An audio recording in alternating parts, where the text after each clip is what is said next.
Et voilà les amis, c'est Rico, une nouvelle fois pour un nouvel épisode. Alors aujourd'hui, présente ton bolide, se retrouve de nouveau avec Morgane, mais à ma grande surprise, c'est pas pour le sidecar. Moi je me suis dit, tiens, je vais le piloter. Eh ben non, c'est pas pour aujourd'hui. Aujourd'hui, il nous présente encore une petite pépite, magnifique, mais je pense que le mieux placé pour en parler, c'est encore toi. Bonjour tout le monde déjà. Aujourd'hui, c'est une petite chinoiserie que je montre, un Vosges 500 DSX. Que vous dire, c'est pas une Yam. C'est pas un Kawa, ça se roule tout seul, c'est chinois, comme je viens de vous le dire. On pourrait se dire que c'est mauvais, que ça n'a pas de couple, que c'est de la merde, que ça coûte rien. Alors oui, ça coûte rien, mais je suis plutôt impressionné par ce que nous ont sorti les Chinois là. Je viens de Yamaha, je viens de Kawasaki et je voulais essayer autre chose en fait. Voilà. Et puis j'avais pas forcément non plus l'argent à ce moment-là pour m'acheter une moto neuve. Donc du coup, je suis parti sur une moto 21 000 km, 4 000 €. Il y en a beaucoup qui disent chinois égale manque de fiabilité. Depuis combien de temps tu l'as? Est-ce que tu as eu des pannes majeures depuis que tu l'as sur les kilomètres que tu as eu? La moto, je l'ai achetée à 21 000 km et aujourd'hui, elle a 28 000. Donc tu as fait 7 000 km. En 3 ans. Ouais. C'est pas beaucoup, c'est rien. Ouais. J'ai eu énormément de travail, etc. Donc la vie a fait que j'ai pas pu beaucoup profiter de cette moto. Une panne majeure, oui, c'est une panne qui est dite par les constructeurs. Tu sais, ils savent qu'elle est au courant en fait. C'est la petite puce en fait qui gère l'admission d'essence. D'accord, ok. Voilà. Ah oui. Donc ils savent qu'il y a un gros défaut dessus et quand elle pète, et voilà, t'es baisé. D'accord. Mais je veux dire, hormis cette panne que le constructeur connaissait, jamais rien. T'as jamais rien eu? Jamais rien eu. J'ai perdu une écope du clignotant.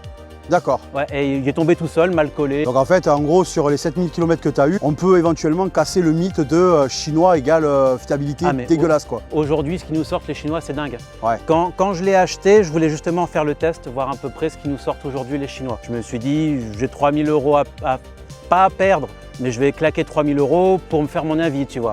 Et bien franchement, je ne le regrette pas. 14 litres d'essence dans le réservoir, 350 km. Oh la vache, ah ouais, donc ça fait dingue. Une consommation très basse. Ouais. Ça fait entre 4 et 4,5 au litre. Oui. Puis surtout, tu dois avoir un bon couple à bas régime parce que du coup, tu es en bicylindre en ligne. Et oui. Donc comme sur ma CB500. C'est ça. Et ça va être assez souple. Enfin, vraiment, ça va être bien. Hyper agréable. C'est agréable. En termes de souplesse et de conduite, c'est vraiment un vélo. Ouais. Elle se pilote vraiment du bout des deux doigts. C'est paisible, c'est calme, tu vois. Ça broute pas, ça tremble pas, c'était pas secoué dans tous les sens comme les anciennes chinoises. Celle-là, elle est vraiment, je vais pas dire linéaire parce qu'elle est pas linéaire, mais elle est calme. D'accord. Tu vois, pour un petit 500, moi j'avais un 1200 avant où c'était vraiment très brutal, tu sais. Là, c'est paisible, c'est calme. Voilà, t'es là, tu roules, t'apprécies, tu vois. Et surtout que je vois que du coup, bon, c'est une moto qui est full origine. Hein, tu as probablement mis peut-être le quad lock et les petits coussins pour un confort accru. Mais ce qui est bien sur cette moto, déjà moi ce que j'aime bien c'est l'avant. Parce que l'avant on voit vraiment que c'est, je ne sais pas si on peut dire copié sur BMW avec la série DGS. Ils ont copié les designs de 3 motos différentes pour sortir celle-ci. Ah oui. Donc, comme tu disais à l'avant, tu as la GS, tu as un peu de la Tracer 900 et l'autre je sais plus. Elle est vraiment taillée on va dire pour la route parce qu'on voit que tu as du coup le caisson arrière que je montre là. On a l'emplacement pour des valises latérales. Exactement. Et puis, je veux dire, elle est vraiment. On a des crash bars sur lesquels on peut éventuellement installer des feux additionnels. C'est ça. Même des sacoches. Ça, c'est top. Ah, tu peux même installer des sacoches à l'avant? Des sacoches dessus. Ah ouais. Ouais. Ah ouais, mais là, tu as de quoi partir au bout du monde. Avec tout ça. Là. Ah oui, d'accord. Ah oui, c'est pas mal. Hein. Puis je vois que tu as la bulle qui est rétractable aussi. Oui, elle est réglable c'est en top, hauteur, vraiment. Hein. Non, en fonction de là où tu vas, autoroute nationale et tout, ça va être un sacré confort quand même. Ah non, t'es bien. Hein. J'ai fait un peu d'autoroute avec. J'aime pas l'autoroute en moto, mais plusieurs fois j'ai dû prendre l'autoroute et vraiment à 140, 150. Ouais. Tu vois, tu sens la friction au-dessus du casque. Moi, je suis grand, je fais 1m85. Tu sens la friction au-dessus du casque, mais t'as pas la tronche comme ça en train de balader, tu vois.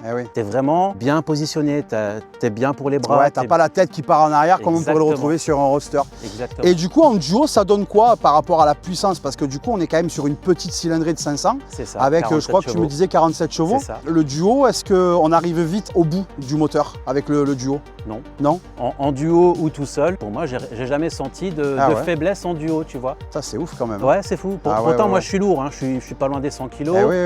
Ma femme, c'est quand même un beau bébé aussi, elle en fait pas loin des 80, tu vois. Elle va apprécier, je crois. Elle va adorer ça. Elle va adorer,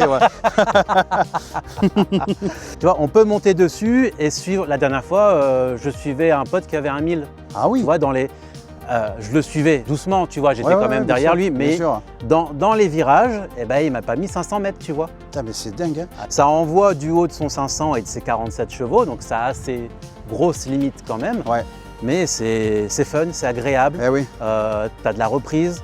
Tu n'es pas bloqué derrière quelqu'un qui n'a pas forcément la même allure que toi. Bien sûr. Donc non, franchement, je suis vraiment épaté de ce qu'ils nous ont sorti là. Tu vois à côté, tu as des petites poignées chauffantes, c'est d'origine ça? D'origine, ouais, ah ouais, exactement. D'origine, tu as les poignées chauffantes, les crash bars, le top case, les valises latérales, ainsi que les valises. Tu as les pressions des pneus. Ça c'est génial. Donc du coup en fait c'est dans le tableau de bord. Exactement. Alors ça t'indique juste attention manque de pression ou ça t'indique vraiment les barres? Les barres. Ah c'est génial ça. Donc tu as un petit pictogramme de la moto. Tu as juste en dessous, donc moi je suis à 2 barres 3 à peu près en moyenne. Sur l'avant l'arrière. Tu sens d'ailleurs la différence, c'est quand Cynthia monte à l'arrière. Tu vois que ça monte à 2 barres 4. Allez. Tu vois, et quand tu roules, tu vois que ça monte. Et dès que ça descend au niveau des 2 barres, et ben, ça t'indique pression des pneus à refaire, ou à vérifier en tout cas. Du coup l'échappement, pareil, on est vraiment sur un échappement d'origine. Tu n'as rien mis du tout. Non. Il est même encore, je crois, chicané de ce que j'ai pu voir. Il est encore chicané. D'accord. Et du coup, ça. Alors toi qui étais sur un 1000 il y a quelques années, qui devait faire, je pense, du bruit peut-être. Ah, beaucoup plus. Ça te manque pas? Si, le bruit me manque. Ah ouais. Il a un petit bruit agréable, mais c'est petit. Voilà, on m'entend arriver, on m'entend partir, mais si je suis à 3 mètres. Voilà, d'accord. Tu vois, tu comprends. Tout le contraire de mon CB500 ou ma Z9, quoi. Exactement. Toi, je t'ai entendu arriver, tu étais à 200 mètres, tu vois. Ah ouais, je t'ai entendu arriver, je savais que tu étais là. C'est un truc de dingue.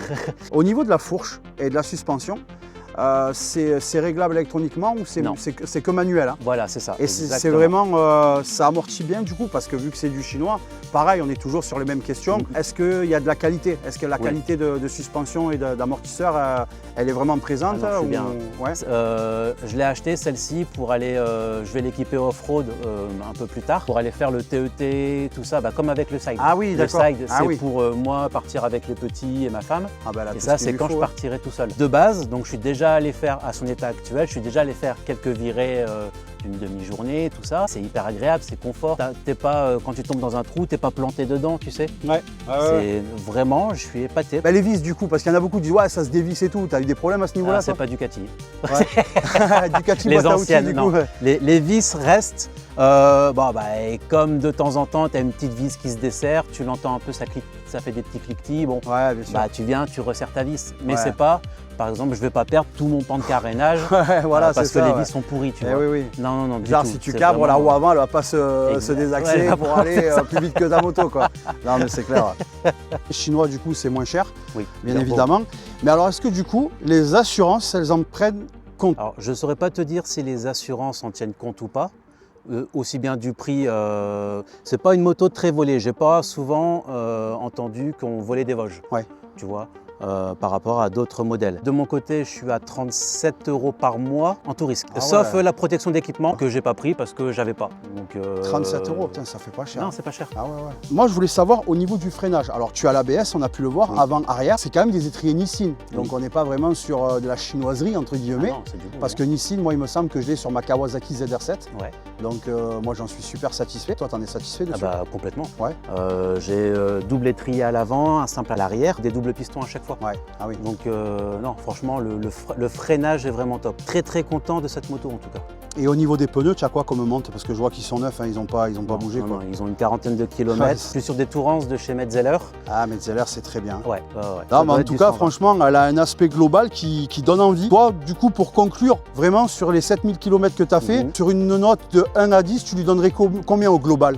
Au global, je serais aux alentours de 7-8 quand même. On est pas mal. Hein. Parce que manque de puissance par rapport à ce que j'ai connu. Bon, la selle qui est seule est extrêmement rigide. C'est un bout de bois, quoi. Ils ont pris un bout de bois, ils ont mis un bout de Sky dessus, c'est terminé. Ils sont pas emmerdés. Ça bouge pas, peut appuyer, il n'y a pas de... c'est ce que je vois, non, ça a l'air d'être plutôt de très bonne qualité. Très bonne qualité. Et niveau prix, neuve, elle fait 7000 balles. Moi, je l'ai eu d'occasion à 3000. C'est pas déconnant, tu vois. Non, c'est clair, niveau tarif. Et niveau option, tout ça, tout ce que je disais tout à l'heure, c'est de série. C'est pas du rajout de je ne sais quoi. Aujourd'hui, les Chinois, eh ben, ils vont tuer le game surtout. Ah, c'est clair. Parce qu'ils sortent des motos 2 fois moins chères. Celle que je te parlais, la DS900 DSX, elle est à 10 000 €. Sa moto concurrente, c'est la GS, 23 000 sans les options. Eh oui. Alors que l'autre, elle a les options. C'est dingue. Hein. C'est fou, hein. C'est plus que c'était avant. Non, c'est clair. Ils ont énormément changé. Voilà. Et en très très bien. Vraiment, moi, la prochaine moto que je vais acheter, ce sera une chinoise. Eh oui. Je vais plus m'embêter. Hein. Bon, en tout cas, c'est une vraie petite pépite que tu as. J'ai apprécié comment tu en parlais. On voit que tu es passionné. Ça fait plaisir. Et puis, tu as cassé un petit peu le mythe de la chinoiserie, entre guillemets, manque de qualité. Voilà, en tout cas, je te remercie beaucoup de nous avoir présenté ta moto. J'espère qu'on se reverra. Oui, on va se cette revoir. fois-ci, très prochainement. Peut-être pour un essai de la Vogue, de la Vosges, ou je sais pas comment on dit. Hein, ça, c'est à l'appréciation. Chacun fait un petit peu comme il veut. On demandera à ChatGPT quand même comment on procède. Voilà comment. Hein. Puis, comme d'habitude, ride safe sur la route et à très bientôt. Force à vous.